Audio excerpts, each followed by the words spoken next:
নির্বাচনকে কেন্দ্র করে প্রশাসনের আচরণ একপাক্ষিক হলে নির্বাচনের কোনো প্রয়োজন নেই বলে মন্তব্য করেছেন এনসিপির দক্ষিণাঞ্চলের মুখ্য সংগঠক হাসনাত আব্দুল্লাহ। সকালে ওসমান হাদির কবর জিয়ারত শেষে আজাদির যাত্রার প্রাক্কালে সাংবাদিকদের এ কথা বলেন তিনি। এনসিপির মুখ্য সমন্বয়ক নাসির উদ্দিন পাটোয়ারিও অভিযোগ করেন, প্রশাসন বিএনপির দিকে হেলে পড়েছে, দেশে আবারও ফ্যাসিবাদের আশঙ্কা তৈরি হয়েছে মন্তব্য করে তিনি বলেন, প্রশাসনের হেলে পড়ার পুনরাবৃত্তি জনগণ আর দেখতে চায় না। প্রশাসনের এই প্রবণতাকে প্রশ্রয় না দিতে বিএনপির প্রতি আহ্বান জানান নাসির উদ্দিন পাটোয়ারি।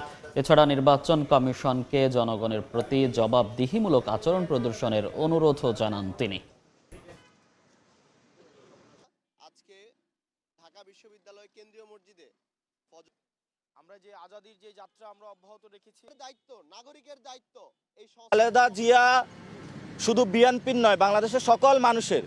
কিন্তু খালেদা জিয়াকে ব্যবহার করে কেউ যদি নির্বাচনী ফায়দা হাসিল করতে চায়, এটা বাংলাদেশে সঠিক না।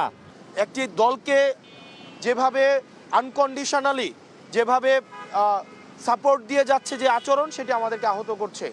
এভাবে যদি চলতে থাকে তাহলে এই সরকারি অর্থ অপচয় করে এই নির্বাচনের কোনো প্রয়োজন নেই।